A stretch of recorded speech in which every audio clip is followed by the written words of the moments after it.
Hello again, everyone. In this video, I would like to talk about these USB PD adapters. This is very good. This is a very good module.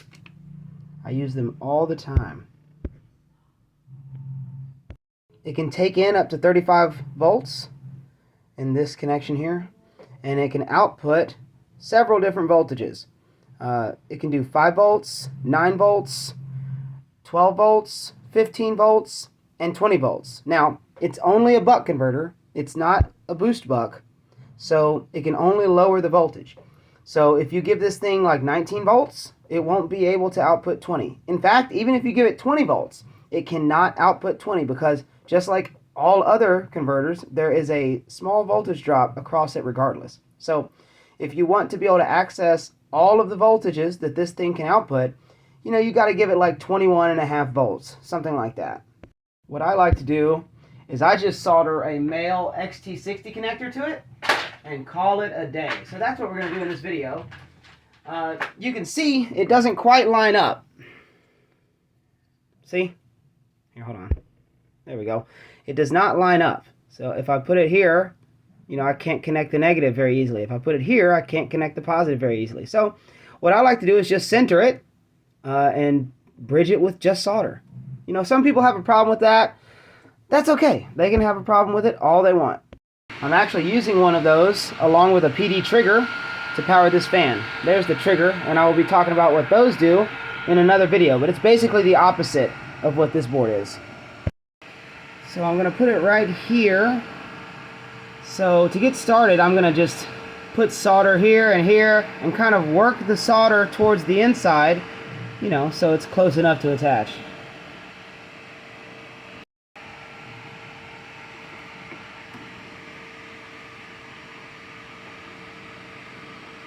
That fan works really well, doesn't it? See, if you just kind of tap on the solder, you can bridge it in like that.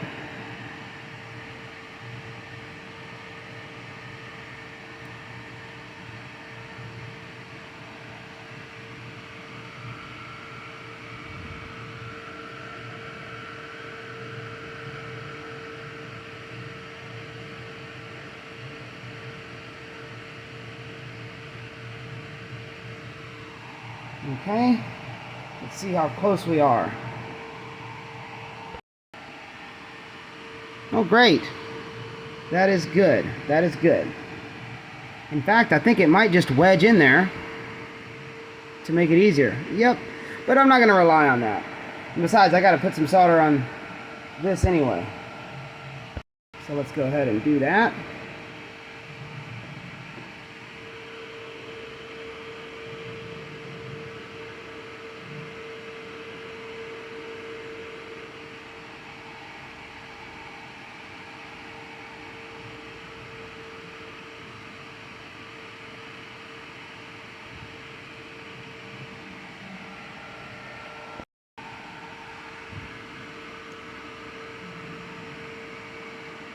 There we go.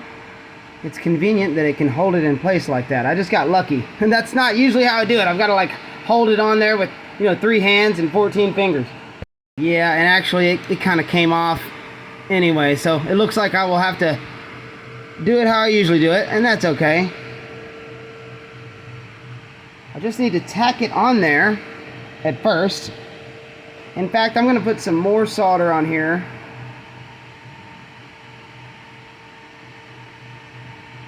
There we go.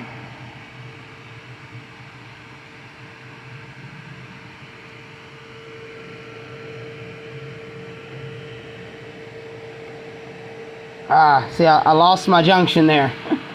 This can be difficult. Okay, let's add this back on.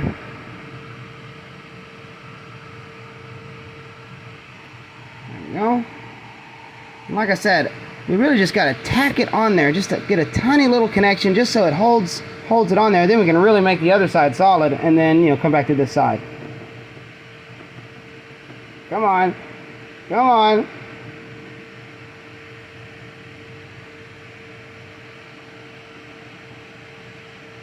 It is not cooperating.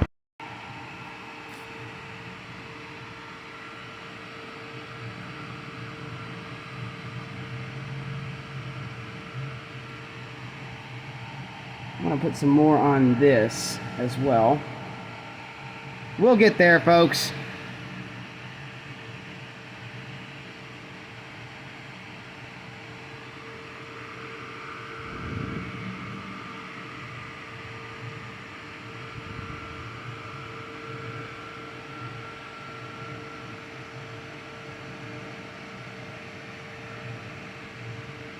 I think I got it. Yep, I got it. I got it. See, that didn't take too long, you know, to get to this point. Okay, of course we do not want to leave it like this. It looks terrible. But while it's weak, we can straighten it up, you know, make it look nice. Actually, it's already pretty good. Okay, so now let's focus on this side.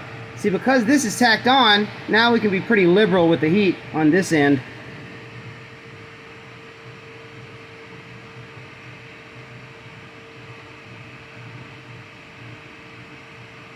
See that tap trick? You tap it, you can create like solder in the air. I would call it air soldering, but that's actually already another thing. Soldering with hot air. Okay, so now we've got a pretty good connection here. Still not done with this, but let's go to the side that we just tacked on now. I am dangerously low on solder. Alright, here we go. See, we don't have to be so careful because now we've got a really sturdy connection over here, even though we're not done with it yet.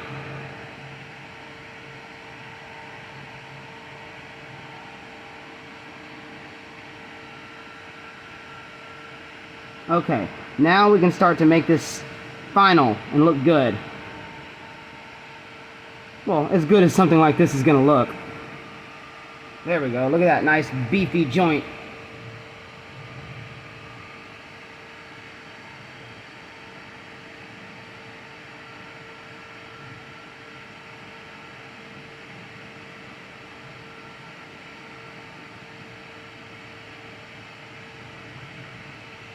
There we go. All right. We got it nice and straight.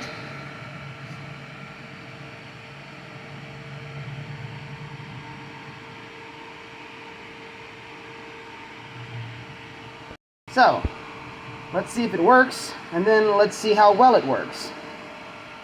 And we can go ahead and turn this off, thankfully. Ah, now it's so peaceful. Okay, so we can check out the power that this USB PD module that I just soldered up can do. I'm going to use this regulator. I'm running a 73.8 or so volt input into it, and instead of using the built-in screen, which is terrible, I've got this custom dongle that I made so it can relay the telemetry and the control signals to a custom web server, you know, that's located locally here. Sounds like a bunch of overkill, but it gives me lots of cool features. One of which is the ability to use custom wireless screens. So one moment. Damn it! After all that, look! I just noticed this. Look. Positive, negative. The flat side is positive. Of course I know that. I've soldered these a million times. I just did it backwards. Now I gotta fix it. You know, I do stuff like that all the time. I might be dyslexic. Okay. I desoldered it and then resoldered it, and we are back in business. Flat is positive, and we've got that on the positive connection now. Okay, now I've got my screen hooked up. Now, I know I did say it's wireless. It is. It's communicating wireless to this dongle here over the network, but, you know, I've got it powered. It's just powered. See? It's just using USB for power, and I've got them bridged together. That way I don't have to have two ports plugged in. And I'll eventually, you know, set some battery system up for it. Alright, so currently the regulator is set to 58.8. That's because I was charging a battery earlier.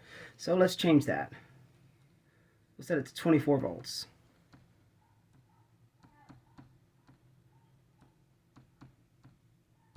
There we go. And let's turn the output on. There we go. I just didn't tap it well. This particular screen is resistive. It's not capacitive touch, so it takes some pressure. There we go. Okay, let's plug this in. Turn the output on. And we are ready to go. So the first thing I want to demonstrate, I'm going to charge this USB battery bank It's using one of those purple boards. I'll put a link in the description. It's a great little purple board. I'm going to make a video just about that. But for now, it's just going to be a charge target. So this board really can do 65 watts. And this battery bank is the perfect thing to demonstrate that because it will charge at 65 watts. So here we go. Oh, by the way, USB PD works like this. It starts at 5 volts and then it negotiates up to the highest voltage that both devices support. So it takes a few seconds for it to negotiate. But here we go. Blue light, that's good. And there we go. They're off to the races. Okay, so we topped out at 40 watts. That's probably because this thing's nearly fully charged. So maybe not the best example for a 65 watt demonstration. Okay, it's actually sometime later. I went ahead and charged my phone from this to drain it because I really want to show this little board doing 65 watts. Okay, so let's see if it will go to its maximum. Come on, you can do it. There we go. Yeah, it's just because this was nearly charged. It didn't have any headroom. Okay, so there it is. And we've got charts here. Let's just go to this page. So don't get me wrong, this thing gets warm. It gets really warm. It gets hot. Definitely not warm, I would say hot. It gets hot under continuous 65 watt load. But it is totally freaking stable. I've never had one of these things burn up. Right now we're at 43 degrees. It's going to get hotter than that, trust me. 50. I would say that's my one complaint about this board, but it's not a complaint. I mean, it's small, it's high power, it's going to get hot. I mean, just plain and simple, it's going to get hot. I would have a complaint about it if it was unstable or unreliable, and that is absolutely not the case. I'm going to let this sit here for a few minutes to totally saturate, and we'll see what the temperature is, and then go on to a couple more demonstrations. Alright, it's been pegged out for quite a while. I honestly don't think it's going to get any hotter. It's just under 60 degrees. You know, maybe it'll get a little hotter, but it's pretty much... I got 60.9 there. So it is hot, like I said. I mean, you don't want to touch it. But, like I said, it is rock solid stable. I've never had one of these things break unless I overvolt it or do something stupid. So what else can we power with it? This soldering iron works well. Check it out. Let's turn it on. It's peaking at 45 watts. As you can see, it's heating up very rapidly.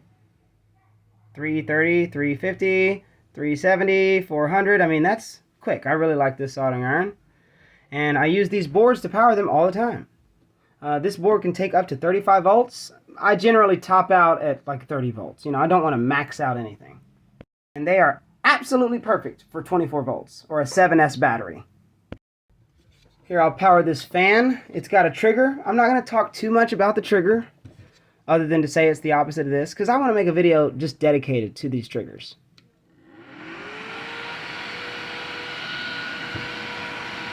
And you can see the fan is drawing about 13.5 watts. And I believe the trigger's set to 20 volts at the moment. We can use it to charge my UBMS screen.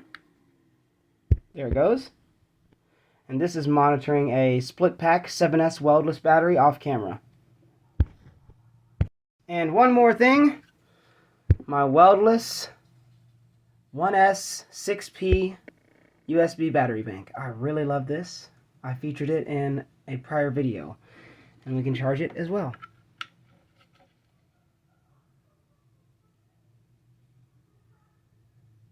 There we go. It is charging. It's taking in 17.7 watts at the moment. So these are very, very good. And they're very cheap. I'm looking at them on Amazon right now. $10.99 for 5. That's just over $2 a piece. And then right under that, $17.99 for 10. That is well under $2 a piece. You just can't beat it, folks. Thanks for watching.